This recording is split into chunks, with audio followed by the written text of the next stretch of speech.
Métodos descritivos, ISO 13229 de 2016. Diferente do que vimos até agora, que foram os métodos discriminativos, que são métodos que encontram diferenças entre produtos, e os métodos afetivos ou subjetivos, que são métodos que avaliam o quanto os provadores gostam ou aceitam ou comprariam as amostras.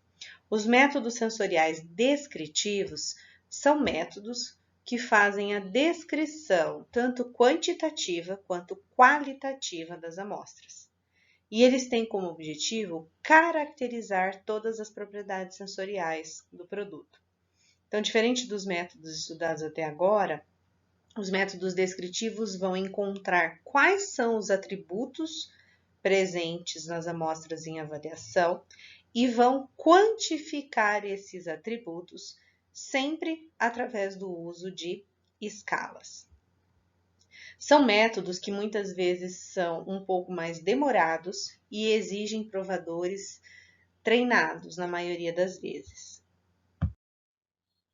Com relação aos aspectos qualitativos, nós precisamos avaliar o alimento globalmente, com relação à aparência, né, como mostra nesse primeiro slide, e com relação a outros grandes atributos.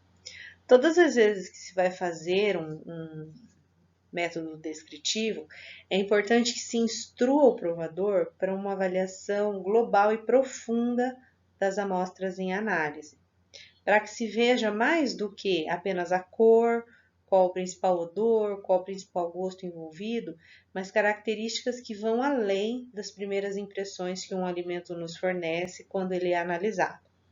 Então, por exemplo, quando falamos de características de aparência, é importante que se olhe a cor do produto, na sua tonalidade, na sua luminosidade, então é uma cor fosca ou é uma cor brilhante.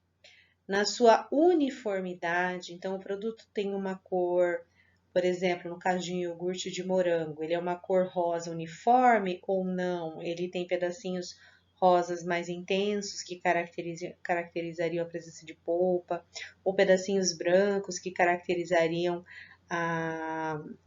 o leite, a coalhada mal misturada, tá? Qual a pureza dessa cor? Então, quando nós falamos de cor, é importante o provador entender que ele precisa enxergar no produto, por exemplo, um iogurte de morango, que é o que eu vou usar como um exemplo ao longo dessa aula, não apenas nos dizer que o iogurte de morango tem uma cor rosa, certo? Mas eu preciso saber se essa cor rosa é brilhante ou ela é opaca, se ela é uma cor rosa uniforme ou não, se é uma cor rosa pura ou se ela permite mistura de outras tonalidades ali, certo? Temos também a textura visual. O que a gente tira de informação com relação à textura visual de um produto? Ele é liso, ele é grosseiro, ele é brilhante, ele é fosco, ele é rugoso, certo? Com relação a tamanho e forma encontradas no alimento. Quais as dimensões, qual a geometria das partículas que formam esse alimento? Então, por exemplo, quando eu falo de dimensões, de geometria, estou falando geralmente de um alimento sólido. Pensem, por exemplo, no tamanho e forma de um cereal matinal de milho do tipo sucrilhos, já o tamanho e forma de um cereal matinal do tipo uma granola, certo? Então, são produtos muito diferentes com relação à forma, dimensão, geometria das partes encontradas ali. Como é a interação entre pedaços ou partículas? Ele é um alimento mais aglomerado? Ele é um alimento mais solto? Então, quando se fala de aparência, é importante um olhar aprofundado, assim como nas outras características que serão citadas adiante, certo? Um olhar mais aprofundado, mais cuidadoso, mais criterioso, para que se encontrem características que sejam presentes e importantes no alimento em questão.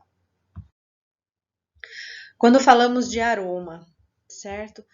Nós temos as características olfativas, as sensações olfativas, que são aquelas percebidas pelo nosso olfato mesmo. Então, vanila, que é a baunilha, frutuoso, uma sensação floral, fantasia, herbácea. E temos também as sensações nasais, que são sensações percebidas no nariz, apenas no nariz, que é o pungente, que é aquela sensação quando nós inalamos alguma coisa com pimenta, aquele ardido no nariz. É o refrescante, quando sentimos algo que tem aroma de menta, de hortelã. A sensação das bolinhas do gás de refrigerante, de cerveja. Com relação às características de sabor, nós também temos, lembrando que o sabor é uma sensação mista, então o que faz parte do sabor? A percepção de gosto, que acontece dentro da boca, na língua principalmente. Nós temos as sensações de olfato, estimuladas pela via retronasal, quando se põe o alimento na boca, e temos as próprias sensações bucais provocadas pelo alimento quando é colocado dentro da cavidade oral. Então, com relação às sensações olfatórias, nós temos a sensação de vanila, frutuoso, floral. As sensações de gosto, doce, amargo, ácido, salgado, umami. As sensações bucais, quente, frio, adstringente, metálico, pungente, que são sensações que acontecem provenientes da reação do alimento em contato com a mucosa nasal. Lembrando que o adstringente é o que percebemos quando consumimos uma fruta verde, é o amarrento, né? Então, a banana verde, banana maçã, principalmente verde, um caju verde, aquela sensação de boca amarrando. Características de textura oral. As propriedades mecânicas, né, que seriam a reação do produto à pressão, quando nós então mastigamos o alimento, que seriam dureza desse alimento, que está relacionado à força com que eu ponho na mastigação, quanto mais força, mais duro é o alimento, a viscosidade, que está relacionada à dificuldade do alimento sair da colher e vir para a boca, sair do copo e vir para a boca. Quanto mais força eu tenho que pôr para tirar esse alimento, né, para que esse alimento venha para minha boca, maior é a viscosidade. Fraturabilidade, que é quanto de força eu tenho que fazer para que o alimento quebre. Elasticidade, etc. Nós percebemos, por exemplo, elasticidade quando nós estamos mastigando um marshmallow ou uma jujuba, ok? Fraturabilidade é uma coisa que nós percebemos quando estamos mastigando biscoitos duros, então um biscoito de polvilho, uma bolachinha creme cracker, certo? As propriedades geométricas, que estão relacionadas com o tamanho e a orientação das partículas no alimento. Então, o alimento ele é fibroso, arenoso, floculento, enfim, todas as características que você precisa expor e conversar com o provador, mostrando que elas existem, para que ele seja capaz de identificá-las no alimento quando ele vai fazer o método descritivo.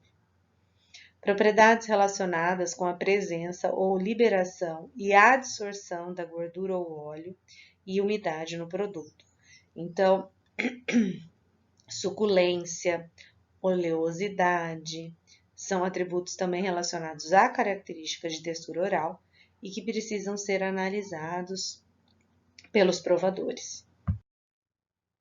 Então, todos esses aspectos que eu falei até agora são os aspectos qualitativos, certo? Eles nos orientam para que a visão sobre o produto seja mais ampla e que mais características sejam levantadas e sejam percebidas quando o provador se coloca para fazer a descrição sensorial de um produto. Levantadas essas características, sejam de textura oral, de sabor, de aroma, de aparência, após levantadas todos esses atributos precisam ser quantificados. E essa quantificação, ela se dá, ou seja, a avaliação do grau de intensidade desses atributos se dá através do uso de escalas. Jogadores treinados em relação a atributos e uso de escalas para que haja consenso entre a equipe de análise sensorial e repetibilidade. Isso é indispensável durante a realização de métodos sensoriais descritivos, certo? Então, hoje existem alguns métodos novos que abrem mão do treinamento, porém, eles são analisados através de métodos estatísticos muito específicos. A análise sensorial descritiva tradicional, que é a que nós vamos abordar durante essa aula, ela exige provadores treinados. E ela exige para quê? Para que haja sempre consenso entre a equipe, ou seja, para que os atributos, os alimentos, as amostras sejam julgados da mesma forma, exista um consenso no julgamento, e para que exista a repetibilidade. Por quê?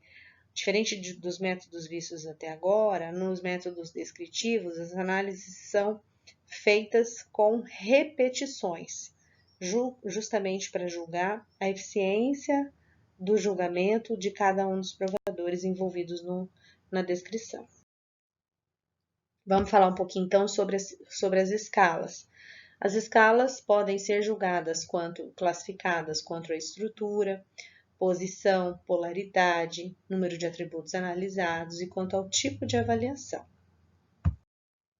Então, quanto à estrutura, nós temos, no primeiro exemplo, a escala estruturada, certo? E no segundo exemplo, uma escala não estruturada. Percebam que na estruturada eu tenho todo um apoio intermediário e não só nos extremos da escala. Então, essa escala estruturada apresentada nessa figura, ela tem ainda números e termos associados. Então, a escala vai de 0 a 8, então uma escala de 9 pontos, porque eu conto 0. E ela tem ali nenhum, indicando ainda que o nenhum equivale ao 0, que a intensidade entre 3 e 4 equivale a uma intensidade moderada, e uma intensidade 8 seria uma intensidade extrema. Na figura de baixo, nós temos simplesmente uma escala não estruturada, variando aí de baixo a alto para cada um dos atributos que eu for avaliar. Quanto à posição, as escalas podem ser verticais ou horizontais. Quanto à polaridade, eu posso ter uma escala unipolar quando ela trata da intensidade de um único atributo. Então, por exemplo, quando eu falo de amargor residual num produto que tenha adoçante. Então, o meu atributo se chama amargor residual. E ele varia de 0, que significa nenhum amargor residual, a intenso, 9, certo? Apenas um único atributo sendo julgado, sendo que esse atributo pode ser classificado de nenhuma intensidade a intensa. Alta intensidade, né? Ou ela pode ser bipolar, quando a gente julga diferentes aspectos de uma mesma escala. Então, por exemplo, aqui eu estou julgando firmeza, dureza, numa escala que vai de 1 a 9, variando de extremamente mole a extremamente firme. Então, eu tenho o termo 5, eu tenho o ponto aqui 5 da escala, que é um ponto que está relacionado ao termo intermediário, certo? Os números menores que 5 são números aí já trabalhando com o atributo mole, certo? Extremamente mole, muito mole, moderadamente mole, levemente mole. E do 6 ao 10 eu já não uso mais o termo mole, mas sim o termo contrário, que é o firme. Levemente firme, moderadamente firme, muito firme, extremamente firme. Então, isso é uma escala bipolar. Quanto ao tipo de avaliação, então, nós temos escalas de intensidade, que avalia a intensidade de atributos sensoriais e exige provadores treinados. Eu tenho escalas de qualidade, que avalia a qualidade de produtos, por exemplo, aqui, extremamente ruim, extremamente bom, que eu não preciso de provadores treinados. E eu tenho uma escala hedônica, que é uma escala que a gente usa lá nos testes afetivos, lembram-se? Nos testes de aceitação, que é uma escala hedônica mista. Neste caso, ela variou de 9 a 1, sendo 9 gostei muitíssimo, 1 desgostei muitíssimo. Entendam que a escala, o fato dela, ela vai ser classificada com relação a vários aspectos. Então, aqui eu tenho uma escala mista, porque ela tem números e termos associados a ele. Eu tenho uma escala que é vertical, certo? E eu tenho uma escala que é hedônica, porque aqui eu tenho termos relacionados ao gostar ou desgostar dos produtos. Essas escalas servem então para nos apoiar na elaboração e na condução dos métodos descritivos. Importante salientar que cada tipo de método tem uma escala que deve ser utilizada, então tem uma escala associada a seu uso e a gente não tem a liberdade de ficar fazendo modificações, porque esses métodos têm que ser usados tal qual a descrição das referências, ok? Bom, então os métodos descritivos, cito aqui alguns deles, vamos falar brevemente e vamos abordar com mais intensidade o perfil sensorial descritivo quantitativo. Então nós temos aí a avaliação de atributos, testes de escalas, que foi a origem aí dos métodos descritivos, onde eram elencados atributos presentes nas amostras e esses atributos tinham a sua intensidade julgada através do uso de escalas. Eram coisas bastante pouco reprodutíveis e os primeiros métodos descritivos que nós tivemos foram, efetivamente, o perfil de textura e, na sequência, o perfil de sabor. Perfil de textura e sabor, como o próprio nome diz, foram métodos desenvolvidos para descrever a textura dos alimentos e o sabor dos alimentos, no caso do perfil de sabor. Foram métodos muito bons, eficientes, de alta reprodutibilidade, porém restritos a um único atributo. Depois do desenvolvimento do perfil de textura e do perfil de sabor, desenvolveu-se uma técnica chamada de ADQ, Análise Descritiva Quantitativa, que nós chamamos de forma genérica de perfil descritivo quantitativo, ou PDQ, que é esse que está destacado em vermelho. ADQ é um nome comercial, então o seu uso e a sua aplicação depende do pagamento de direitos aos proprietários dessa técnica. Normalmente se usam adaptações da ADQ e com as alterações apropriadas, ela é chamada de PDQ ou perfil descritivo quantitativo, que é uma descrição global dos produtos, com relação não apenas à textura e sabor, como era o caso das técnicas anteriores, mas a uma descrição global do alimento, com relação aos seus aspectos de aparência, de aroma, de odor, de sabor, de textura, oral, enfim, uma descrição global. Esse método ele é bastante extenso, bastante trabalhoso e bastante caro por conta disso, porque exige um treinamento bastante longo para que te dê resultados eficientes. Por conta dessas dificuldades, os pesquisadores desenvolveram novas técnicas, onde o treinamento pudesse ser reduzido ou até extinto, que é o caso das técnicas citadas a seguir, perfil livre e perfil flash, que são técnicas rápidas, eficientes e sem treinamento, porém que exigem uma estatística diferenciada para que os resultados possam ser analisados de maneira correta. Então, vamos falar um pouquinho sobre o perfil descritivo quantitativo, PDQ, que tem o nome comercial, né, de análise descritiva quantitativa, ADQ. Então, essa técnica avalia todos os atributos sensoriais presentes no alimento, atributos de aparência, de aroma, de sabor e de textura.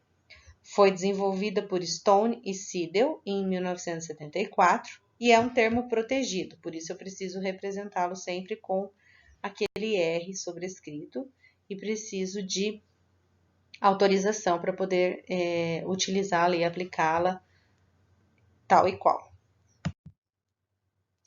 A primeira etapa do PDQ, da ADQ no caso, e nós vamos falando quais as adaptações do PDQ, consiste na seleção de julgadores. Então, todas as técnicas que já foram vistas, utilizadas para selecionar provadores, precisam ser aplicadas nesse momento. Eu não posso trabalhar com provadores que não tenham potencial para serem treinados. Eu posso gastar tempo demais e dinheiro demais com um provador que não tem capacidade sensorial. Daí a necessidade da seleção, certo? A minha seleção sempre começa com 30, 40 candidatos, certo? Que vão ser selecionados para que no final eu tenha uma equipe composta entre 10 a 12 indivíduos, nunca menos que 9. Selecionados e treinados para verbalizar as sensações, trabalhar em grupo e demonstrar reprodutibilidade, ou seja, que em cada repetição de análise os seus resultados sejam muito próximos. Então, o recrutamento consiste em entrevista ou questionário, onde você deixa claro o objetivo do teste, o tempo, a frequência deles, de realização, certo? Como será a seleção e como será o treinamento. Nesse momento, você verifica o interesse, a disponibilidade, problemas de saúde que impossibilitem o candidato de participar do seu grupo de análise sensorial, capacidade de se expressar e trabalhar em grupo, certo? E nesse momento, nós recrutamos aproximadamente 20 pessoas. Isso é o que diz a literatura. A prática nos diz que se nós conseguirmos começar com umas 30 pessoas, é melhor. Depois, esse número vai acabar se reduzindo bastante ao longo das próximas etapas da seleção.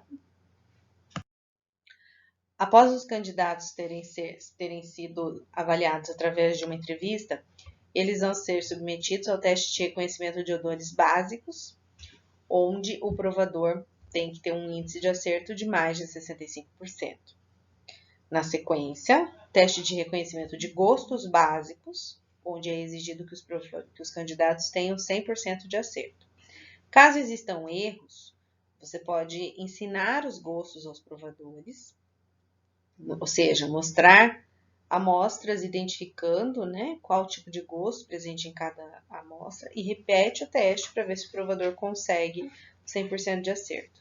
Porque às vezes não é que o candidato não tem condições de reconhecer, às vezes ele não conhece realmente um gosto, principalmente quando se trata de gosto amargo, ácido, que são gostos um pouquinho menos presentes na alimentação.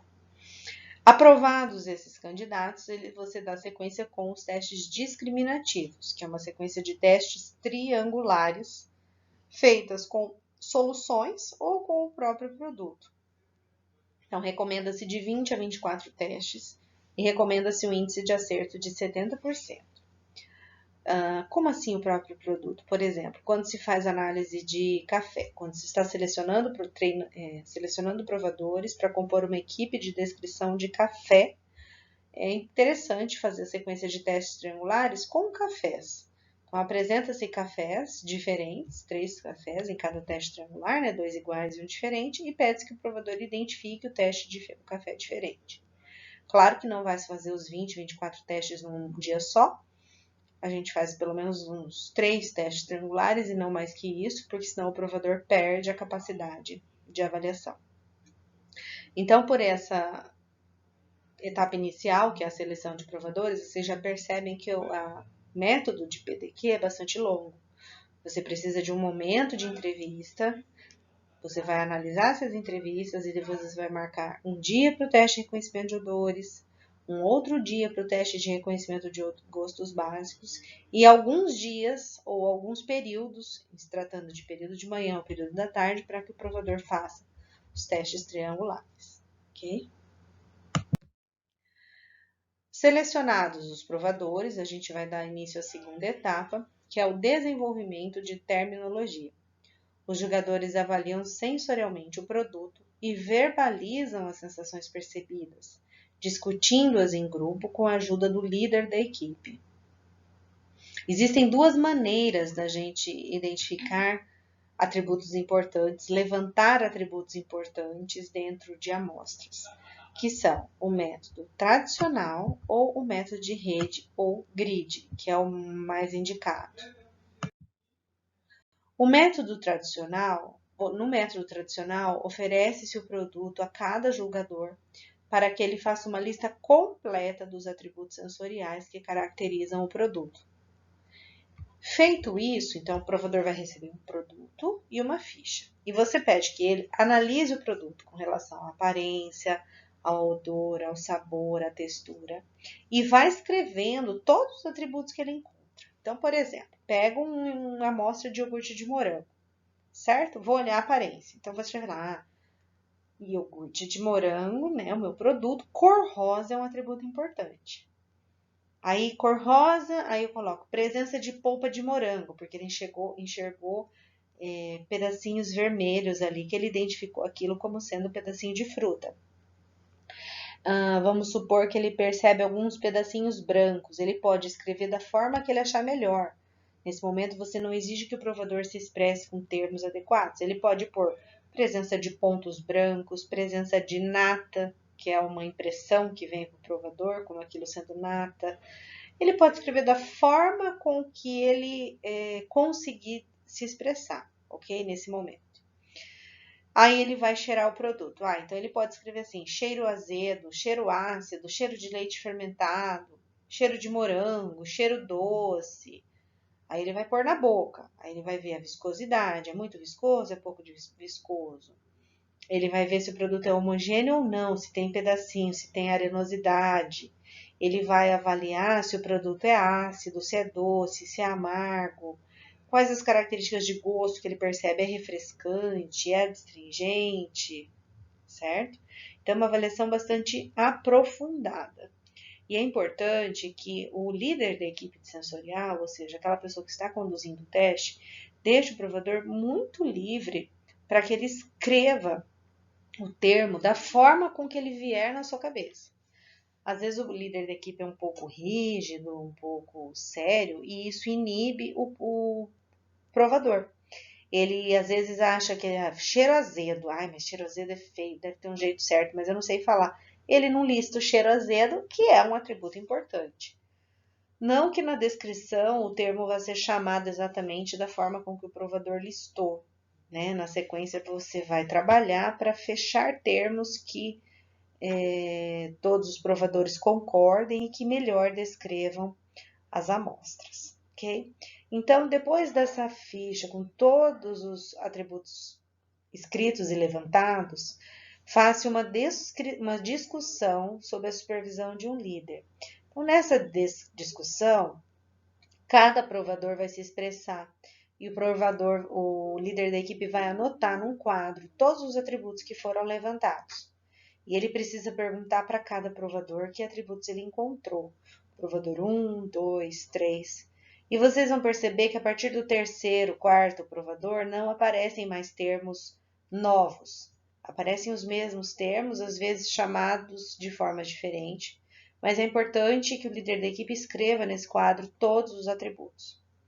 Depois disso, você vai compilando esses dados. Então, vamos supor que apareceu cheiro azedo, cheiro ácido, cheiro de leite fermentado, cheiro de iogurte.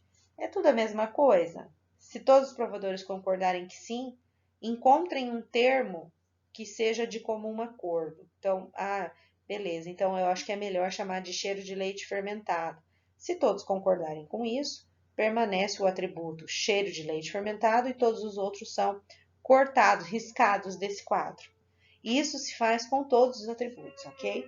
A nossa lista final não tem um limite mínimo nem máximo, mas geralmente gira em torno de 10, 12 amostras, algo assim. O outro método, então, utilizado para levantamento de atributos é o método de rede ou grid, que é o mais utilizado, certo? Ele é mais eficiente que o método tradicional. Nesse método, as amostras são apresentadas aos pares, para que os provadores encontrem ou listem as suas diferenças e similaridades. Então, cada provador vai receber 2 amostras, sempre. Quando nós avaliamos 2 amostras e avaliamos as diferenças ou as similaridades existentes entre elas, é mais fácil encontrar termos descritores. Por isso que o método de grid é mais eficiente que o método tradicional, certo? Supondo que eu vou avaliar um iogurte de morango, certo? E eu vou usar o método de grid para levantamento de atributos. eu vou avaliar pares de amostras e sempre pares bem diferentes. Então, eu vou pegar, por exemplo, um Activia de morango. Se vocês já viram ou se não viram, Activia é um produto que tem bastante polpa. Então, ele tem pontinhos pretinhos, típicos do morango, da sementinha. Tem pedacinhos avermelhados, assim, que é a polpa. Então, ele é um iogurte bastante heterogêneo na aparência. Ele é bastante viscoso, ele tem um sabor de fruta natural intenso. Então, pensem que eu vou comparar um Activia com um iogurte de morango, daqueles de saquinho, tipo alguma marca muito barata, né? O que é característica dessas marcas muito baratas? Uma cor rosa bem artificial, ausência de polpa, uma acidez elevada e uma viscosidade muito baixa. Isso é típico dos iogurtes de valores menores, ok? Não levem em consideração as diferenças existentes entre bebida láctea e iogurte, ok? São produtos diferentes, em momento nenhum eu posso compará-los. Eu comparo iogurte com iogurte, bebida láctea com bebida láctea, mas não comparo esses produtos entre si, porque eles são produtos diferentes. Eu só vou usando esses termos e essas marcas durante a aula para que fique muito claro e evidente para vocês os produtos, ok? A lista de termos descritivos desenvolvidas pelo método de grid será obtida comparando-se produto A com o produto B. Então, aqui eu tenho uma seção de levantamento de atributos. Produto B com C, outra seção. Produto A com C. Quem é A, quem é B, quem é C? São, nesse caso de uma descrição de iogurte de morango, seriam 3 iogurtes de morango muito diferentes. Não faz sentido eu usar produtos muito parecidos para fazer o método de rede. Por quê? Porque o objetivo é comparar e encontrar diferenças. Se eu dou 2 produtos muito iguais, isso não vai me auxiliar na observação de atributos, não vai fazer com que eu enxergue esses atributos de maneira mais eficiente. Depois de feito esse levantamento de atributos aos pares, importante lembrar que eu vou fazer isso em 2 sessões, pelo menos, porque o número de amostras é bem grande, procede-se à discussão, sob a supervisão de um líder, tá, dos termos descritivos mais utilizados para descrever as amostras. Então, feita a avaliação, a comparação, a segunda etapa desse levantamento de atributos é igual. O líder da equipe vai pedindo de provador para provador que eles digam o que eles estão observando, quais características estão sendo observadas, para que possa haver uma discussão e uma compilação desses dados, chegando nos termos que todos os provadores concordem que são os termos mais adequados para descrever as amostras, que são aí os termos que vão compor a ficha de análise sensorial. Então, esse é um exemplo de ficha de levantamento de atributos, certo? Com essa informação, então, prove as 2 amostras de sei lá o que, do produto que você estiver avaliando, quanto ao aroma, aparência, sabor e textura, e liste as suas similaridades e diferenças, certo? Então, vamos supor aqui, ele pegou a amostra 341 e 272 e vai escrever aqui. Então, se ele observou que com relação ao aroma, vamos supor, aroma de morango, nossa, as 2 têm um aroma de morango muito parecido. Então, ele vai escrever o que aqui? Aroma de morango, certo? Ah, mas elas são parecidas no aroma de morango, mas uma tem um cheiro muito ácido, a outra não. Então, diferenças. Aroma ácido. Então, o aroma ácido é um atributo em que elas são completamente diferentes. Uma é muito forte, a outra é muito fraca. Então, ele vai ali na diferença e escreve aroma ácido. Ok? Vamos supor que na aparência a cor rosa é idêntica. Então, ele vem aqui na similaridade e escreve cor rosa. Mas vamos supor que na aparência um tem a polpa, o outro não. Ele vem aqui e escreve que eles têm uma diferença, que é a presença de polpa. Importantíssimo, gente, é que seja orientado aos provadores que nesse momento ele não tem que quantificar nada. Então, ele não precisa escrever aqui para você. A amostra 271 é mais ácida que a amostra 950. A amostra 950 é mais viscosa que a amostra tal. Não. Então, se ele acha que uma é mais viscosa que outra, ele vem aqui na textura, dentro de diferenças, e escreve viscosidade, certo? Se ele acha que elas são... uma tem areiazinha, ele percebe a arenosidade, a outra não, ele vem aqui na diferença e escreve a arenosidade. Ele não precisa nem dizer em que amostra que ele percebeu a arenosidade. Essa ficha, depois do término da avaliação, ela vai ficar cheia de termos escritos. Às vezes dentro da similaridade, às vezes na diferença, mas cheia de termos assim: aroma de morango, aroma ácido, aroma adocicado, aroma de leite estragado, aroma de leite fermentado, aparência de duas fases, porque às vezes o iogurte solta o soro, né? E aparece aquela fase de soro e a fase mais sólida. Presença de polpa, cor rosa, presença de pontos brancos, sabor de morango, sabor azedo, sabor de estragado, sabor doce, sabor amargo, sabor de remédio. Às vezes aparecem termos assim, certo? Sabor de remédio, por exemplo, cabe daí ao líder da equipe não permitir que vire uma brincadeira ou que se tire sarro. Imagina sabor de remédio, isso não é um termo descritor. Realmente, mas o que será que quer dizer o sabor de remédio? O sabor de remédio nada mais é do que o aroma artificial de morango de baixa qualidade, certo? Então você escreve o sabor de remédio, mas conforme depois você vai fechando, compilando os atributos, você vai falando, você vai explicando, de modo que nenhum provador se sinta constrangido. Aquele que falou sabor de remédio não pode ficar constrangido e nem envergonhado. Você fala, não, realmente, sabe por que parece sabor de remédio? Sabe os xaropes? Então, eles também usam aroma de morango. Por isso que a gente associa ao remédio, etc e tal. Então, você vai conduzindo de uma maneira bem leve, deixando bastante claro para o provador o quanto é importante a sua participação, tá, gente? Um dos grandes problemas da análise descritiva é a perda de provadores ao longo do processo. Os provadores cansam, os provadores às vezes ficam magoados, ficam ressentidos. Então, o provador tem que ser tratado como um rei. O líder da equipe tem que saber conduzir muito bem a análise para que você não perca um provador, porque isso atrapalha demais a sua análise de resultados. Bom, levantado a ficha de atributos, terminado lá em 10, 12, 15 atributos, nós vamos fazer o treinamento e a seleção final dos provadores. Por que treinamento? É extremamente importante que todos os nossos provadores julguem a cor rosa da mesma forma, com as mesmas referências de cor rosa fraco e forte. E lembrem-se que agora eu vou usar escalas, certo? Então, eu já fiz o aspecto qualitativo, que foi levantar os atributos. Agora, eu vou proceder à etapa quantitativa, que é quantificar esses atributos. No PDQ, eu preciso treinar. Eu não posso, de forma alguma, deixar que os provadores tragam a sua história pessoal com o produto para o julgamento. Então, eu cresci e a vida inteira eu comi um iogurte de morango bem rosinha, intenso. Aí o outro, não, a mãe não comprava iogurte de morango quando era criança, a mãe fazia a coalhada, a fermentação, né, e batia com fruta. Ele vai ser um iogurte mais claro. Isso tem que acabar. Todos os julgadores têm que, da mesma forma que eu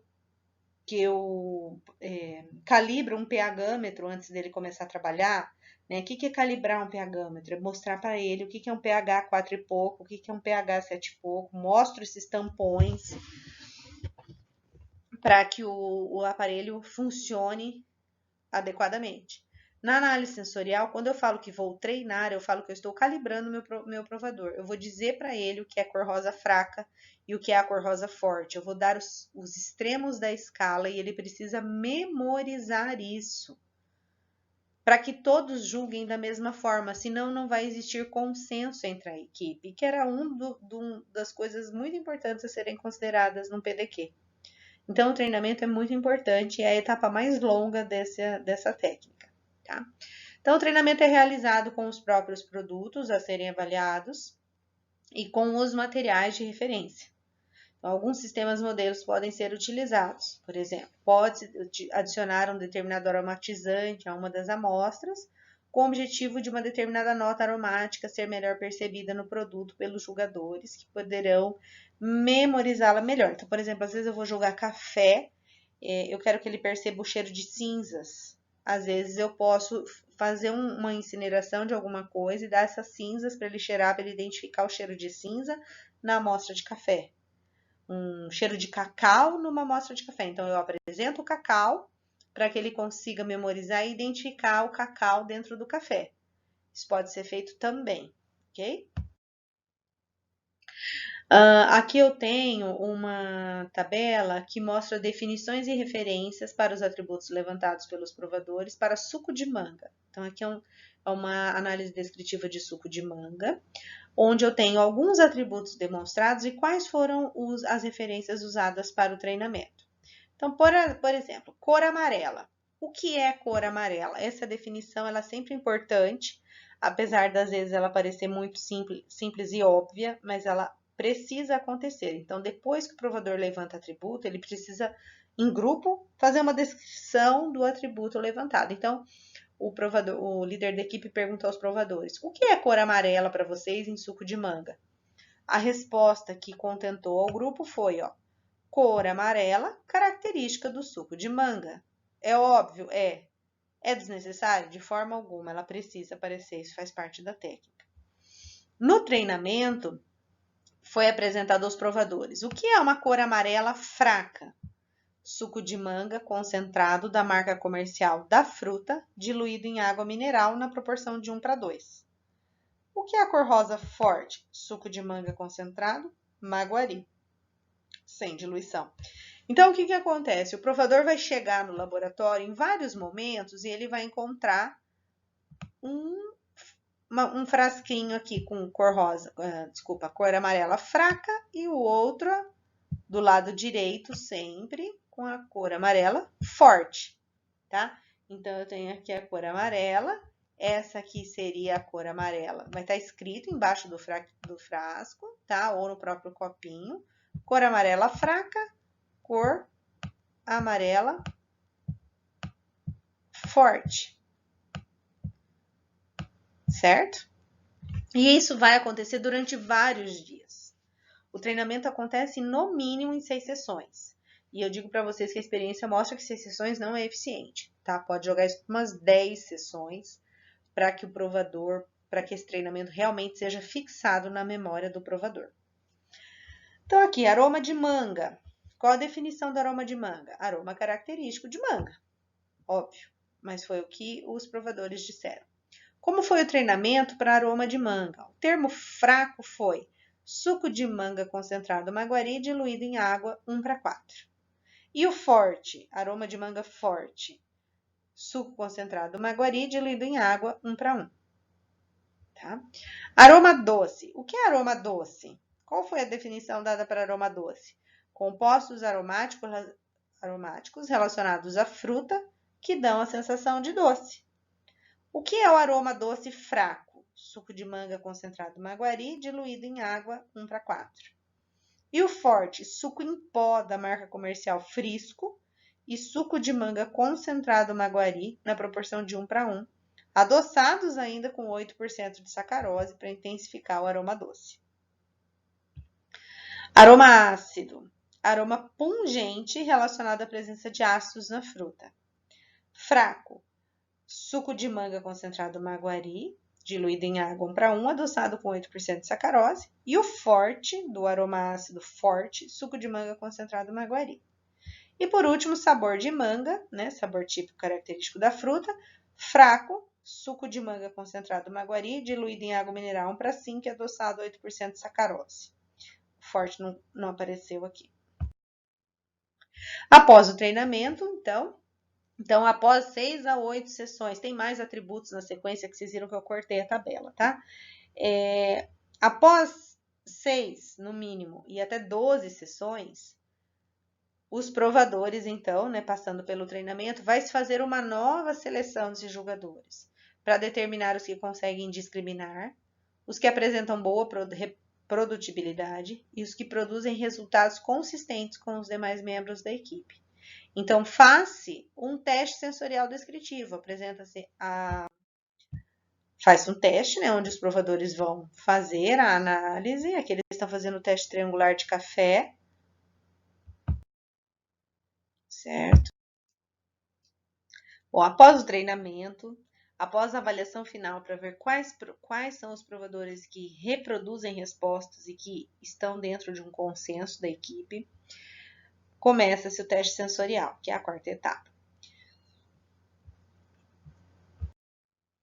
Então, o provador recebe fichas como essa. Então, aqui a aparência. Vamos julgar a aparência. Cor marrom do produto, brilho, intensidade, né, ou viscosidade, o aroma de chocolate, de leite, de caramelo. O que acontece com essa ficha? O provador recebe essa ficha e recebe a amostra e ele vai analisar e vai lembrar do seu treinamento o que era o fraco e o que era o forte para a cor marrom.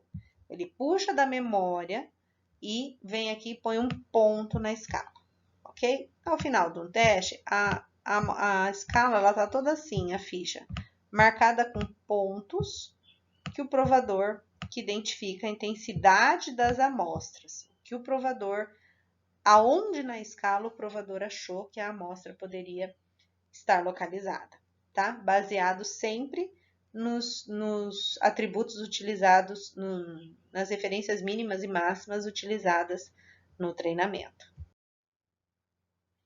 Essas escalas, então a ADQ utiliza escalas lineares não estruturadas ou semi-estruturadas de 15 centímetros, ancoradas a 1 centímetro de cada extremidade para medir e dimensionar as diferenças. Então, eu tenho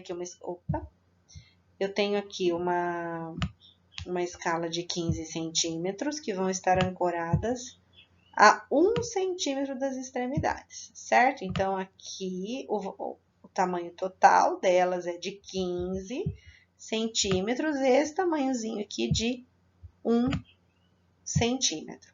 Isso na ADQ. Mas se eu não estiver pagando o direito, comprando o direito de usar a ADQ, o PDQ é feito com escalas de 9 centímetros, certo? Estruturadas, ancoradas a meio centímetro das extremidades. Então, eu vou ter aqui escalas de 9 centímetros a meio centímetro das extremidades. Eu tenho as âncoras que vão ser fraco ou forte. Então, aqui 9 centímetros. Esse pedacinho aqui, meio centímetro, a mesma observação para esse pedacinho aqui. Posso ter escalas utilizadas dessa forma, que eu vou ter aqui, por exemplo, nenhum. Eu uso o termo nenhum ou ausente, por exemplo, para amargor. Não necessariamente eu preciso ter amargor numa amostra, eu posso ter amargor ausente. Posso escrever então o termo ausente, daí a minha âncora fica exatamente no ponto 0 da escala. Após a análise, após o teste, como são analisados os resultados do PDQ? Então, os resultados são avaliados através de análise de variância, a nova.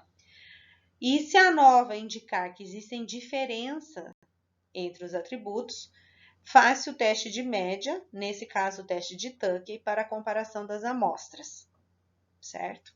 Os resultados são apresentados graficamente e a forma típica desse método é chamado gráfico aranha ou spider web. No gráfico aranha, apresenta-se a intensidade média de cada atributo, tomando-se o ponto central como 0. Utiliza-se também estatística multivariada, né? No caso, a análise de componentes principais. Então, o que eu faço?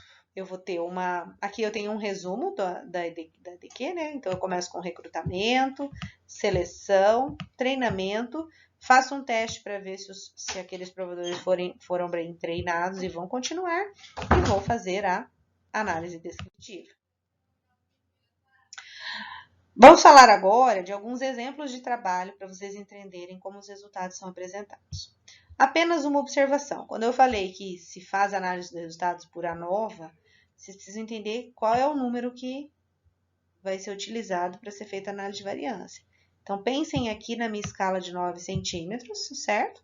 Supondo que aqui eu avaliei a cor rosa, tá? Do iogurte. Aqui era fraco, aqui era forte, lembrando que o total é de 9 centímetros, ok?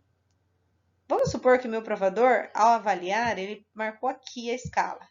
Como que eu faço? Eu ponho uma régua aqui no ponto 0 certo? E vou medir qual é esse ponto. E vou chegar à conclusão que esse é o ponto, supondo aqui, 7. Então, eu vou construir uma tabela e vou dizer que o provador João deu nota 7 para a cor rosa do iogurte da marca A. Ok? Então, toda a medição das fichas é feita com régua, sempre pondo o 0 da régua aqui na origem da minha escala. Ok? Então, esse é sempre o ponto 0. Eu vou transformar a marcação num número com uma casa decimal. Então, supondo que aqui é o 7,2.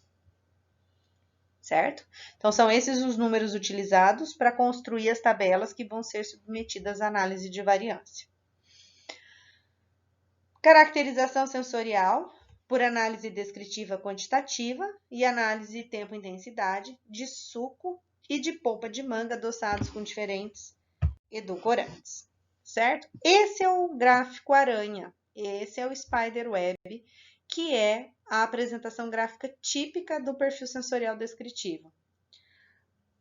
Como eu falei nos slides anteriores, aqui o ponto central é o 0 do gráfico, certo? E aqui o ponto extremo seria o 9.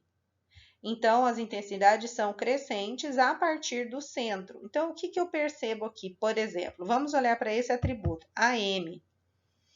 Ele deve ser o atributo amargor, ok? Não está a listagem aqui, mas eu suponho que seja um amargor, que a gente está tratando de produtos adoçados com edulcorantes. O que eu tenho? Eu tenho o produto vermelho. O produto vermelho é um produto adicionado de estévia. Ele é o que tem maior amargor. Percebam? Percebem que está aqui a marcação bem longe do centro, comparando com as demais amostras. Quando eu olho as demais, eu vejo uma confusão de pontinhos aqui. Ó. A segunda amostra mais amarga é a verde, que deve ser ciclamato e sacarina. Depois, amarela, azul e rosa, que é aspartame, sucralose e sacarose, praticamente são iguais, estão todas colocadas emboladas aqui perto do centro no quesito amargor. Então, obviamente, a amostra adoçada com estévia é a mais amarga delas, ok? E aqui eu vou, ó, por exemplo, no atributo AA, que eu não sei o que é, as amostras são praticamente iguais.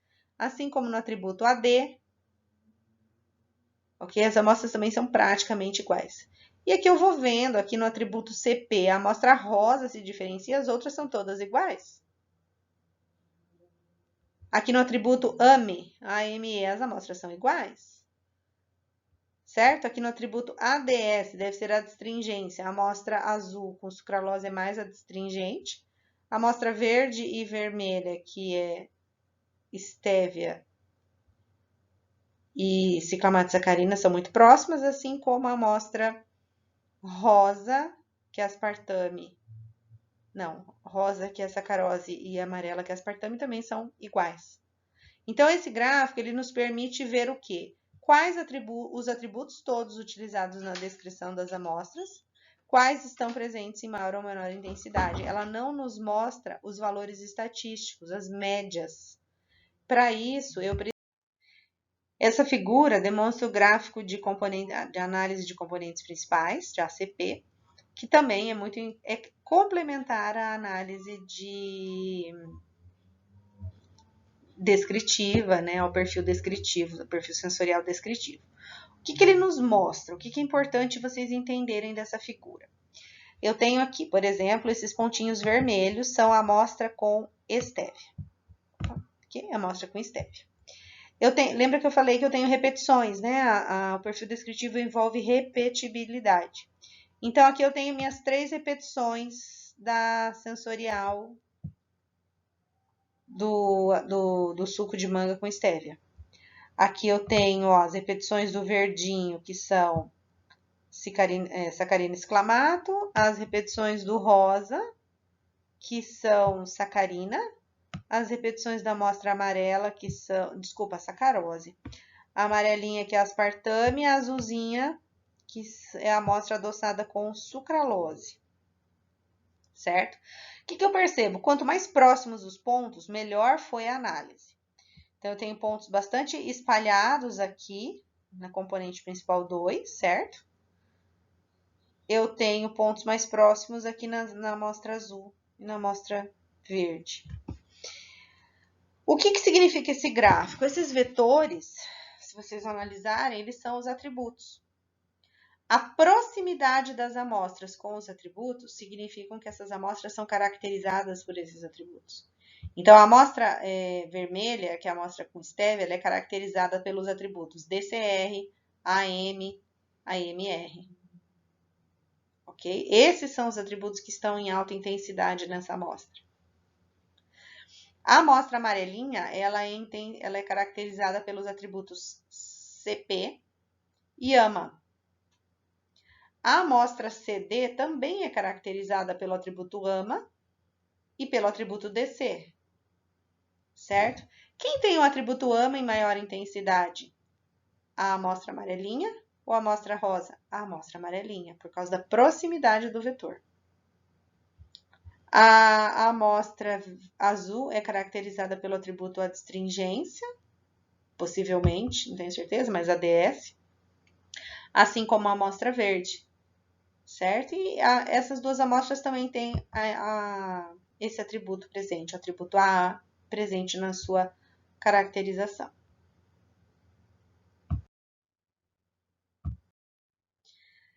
Um outro exemplo, então, temos aqui o perfil descritivo quantitativo de néctares de pêssego tradicional e light.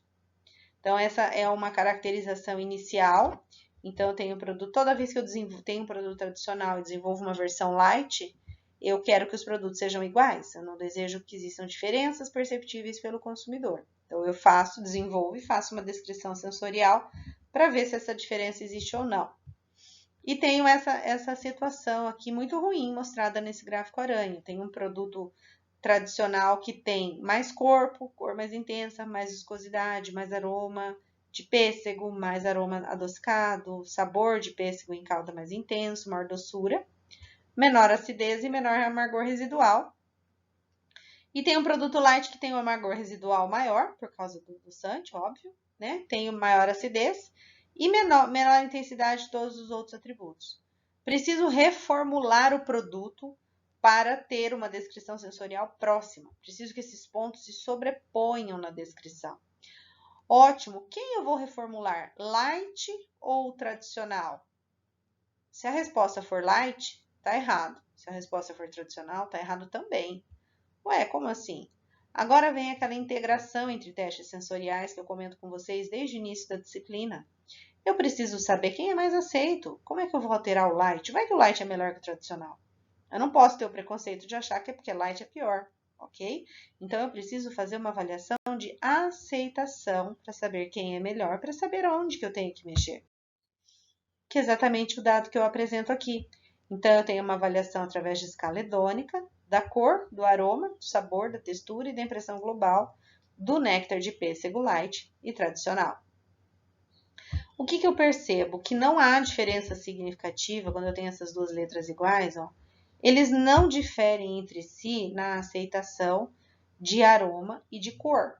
Apesar do produto tradicional ter uma aceitação um pouquinho maior, isso não é um valor diferente estatisticamente. Então, eu vou me preocupar com esses atributos aqui, que são sabor, textura e a impressão global, que é a avaliação do produto como um todo. Óbvio, quando eu tiro açúcar, estou tirando um agente de corpo, não só um agente de sabor. Então, estou tirando um agente de corpo. Então, o produto light vai ser mais ralo, né? Menos viscoso. Então, eu preciso mexer Isso está evidenciado aqui na aceitação de textura menor do produto light. E além da troca de açúcar por edulcorante impactar no sabor, né? Impacta também na textura, então eu tenho que mexer na mistura de adoçantes e possivelmente eu tenho que pôr algum espessante para dar mais corpo ao produto, certo? Então, esse teste direciona aonde as mudanças devem acontecer. Então, elas vão acontecer no atributo sabor e no atributo textura. Então eu já tenho uma ideia do que eu tenho que fazer. Estou com adoçante, uma mistura de adoçante muito ruim. Então, eu vou trocar a mistura de adoçantes, vou mexer no sabor. E vou pôr um espessante para mexer na textura. Com certeza, essas alterações vão impactar na textura global. E foi as alterações que foram feitas, ó. Troca de edulcorante, de agente espessante, entre outras coisinhas. E daí eu tenho uma descrição perfeita. Essa é a descrição ideal de quando tem um produto tradicional e desenvolvo um light.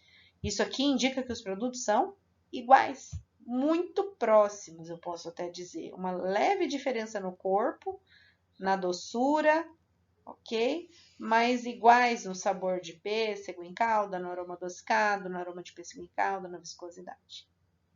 Então, eu digo que eu consegui um sucesso no desenvolvimento de um produto. Um outro exemplo da aplicação aqui da ADQ em Buttermilk. Bom, tem as etapas todas apresentadas no artigo, então eu tenho aqui os atributos encontrados, ó, cor rosa, viscosidade, morango, aroma fermentado, aroma doce. Isso aqui foram os atributos provenientes lá do levantamento de atributos.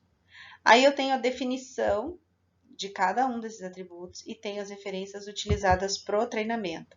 Sempre se demonstra tudo isso num artigo onde se faz análise descritiva, ok? Esse quadro ele faz parte do artigo. E isso aqui é a realidade, inclusive, dentro da indústria, não só da ciência, porque vamos supor, pessoal, que um provador seu, ele não quer mais fazer análise sensorial. Ele desiste de participar, ou ele é demitido, ou ele vai embora, pede demissão. O que a gente faz? Começa a sensorial do zero, com levantamento de atributos?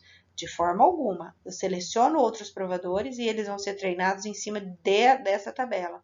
Então, eu vou mostrar a cor rosa, vou dizer para ele o que é a cor rosa, e vou treiná-lo mostrando referências da mesma forma que eu treinei a minha equipe original. Por isso essa tabela ela é importantíssima, ok?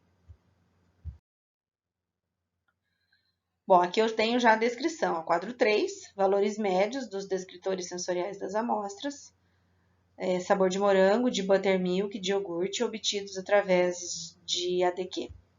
Então, aqui, atributo cor rosa. Ó. No buttermilk com sucralose, eu tive um valor médio de 5,5. No buttermilk com sacarose, de 5,5 também. E no iogurte light comercial, de 7,2. Então, ele é mais intenso na cor rosa. Seguida das letrinhas que vão nos indicar se os produtos diferem entre si ou não. E aqui eu tenho os 15 atributos descritores com as médias obtidas, o teste de Tucker, né, realizado já. As letrinhas indicam a existência de diferença significativa entre as amostras. E aqui eu tenho o gráfico aranha, né, ou seja, o perfil sensorial dos produtos. Então, o que eu percebo? Por exemplo, vamos olhar cada um dos atributos. Ó. As amostras avaliadas são muito iguais. No sabor de morango, no atributo astringência, no atributo aroma, doce. Isso. Provavelmente nesses atributos não existe diferença significativa, lembrando que eu sempre preciso fazer essa discussão olhando para a tabela de valores para saber se essas médias diferem entre si ou não, ok? Por outro lado, eu percebo que ó, no sabor de fermentado, a amostra verde tem sabor de fermentado menos intenso que a amostra vermelha e azul, que provavelmente são iguais estatisticamente. A amostra verde, ela também. Então, eu vou fazendo essa caracterização por amostras. Ó, por exemplo, eu vou caracterizar para vocês a amostra verde. A amostra verde, começando por aqui, pelo atributo 1. Então, a amostra verde é caracterizada por cor rosa, viscosidade, consistência mais em alta intensidade, intensas. E ela é caracterizada por ter baixo aroma de fermentado, pouca efervescência, pouca picância, pouco sabor de fermentado, pouco sabor amanteigado, pouco gosto ácido. Então, quando eu vou falar para vocês o que caracteriza uma amostra ou outra, é o que ela tem de alta intensidade ou de baixa intensidade, e preferencialmente diferente estatisticamente dos outros. Por isso que essa discussão tem que ser sempre apoiada naquela tabela de médias. tá? Quando as amostras, por exemplo, esse caso que eu falei, adstringência, sabor de morango e aroma doce, esses atributos não caracterizam as amostras, porque elas são iguais. Então, isso não é uma característica. Quando você tem uma população e todo mundo é loiro de olho azul, ser loiro de olho azul não caracteriza ninguém.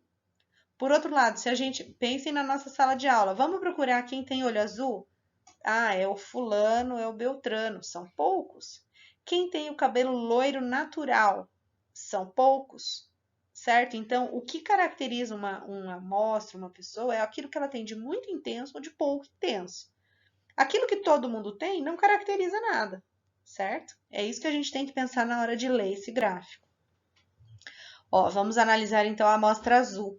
A amostra azul é caracterizada por, partindo do atributo 1, tá? Ela é caracterizada por ter gosto doce, mais intenso, e um sabor residual de adoçante. É isso que caracteriza a amostra azul. Percebam que nos outros atributos está tudo embolado com as demais. E a amostra vermelha, ela se caracteriza por... Gente, ela não se caracteriza por nada, tá vendo? Quando ela não é mais intensa ou menos intensa que ninguém, ela acaba sendo igual a todo mundo ou média, na intensidade média, o que a gente fala?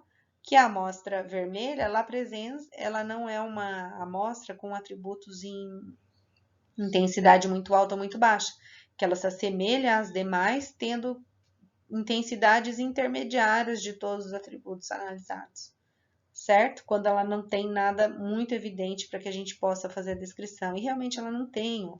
Tá vendo aqui? Na cor rosa ela é igual à vermelha, assim como na viscosidade, assim como no aroma de morango. Aqui ela é igual também, ó, no aroma fermentado.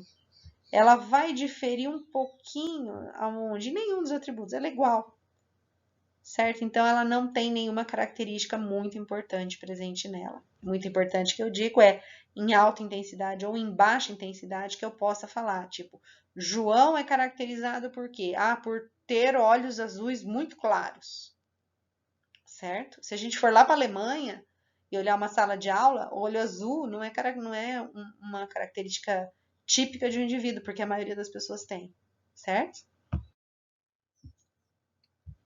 E aqui eu tenho a análise de componentes principais. Então, lembra que o gráfico anterior, ele tinha 3 pontinhos, né? Então, é a mesma coisa que eu teria aqui, por exemplo, um pontinho aqui e um pontinho aqui. Eu posso apresentar isso por triângulo. E daí, quanto menor o triângulo, melhor foi a análise. Ó, a melhor análise foi feita com buttermilk e com sucralose. Tá vendo que o triângulo ele é bem pequenininho. A pior com o iogurte light comercial, porque o triângulo está longe. Quando o triângulo está longe, isso mostra que as repetições estão distantes, ok? Bom, então o buttermilk com sucralose, ele é caracterizado por um sabor residual de adoçante. E o iogurte light comercial por uma cor rosa.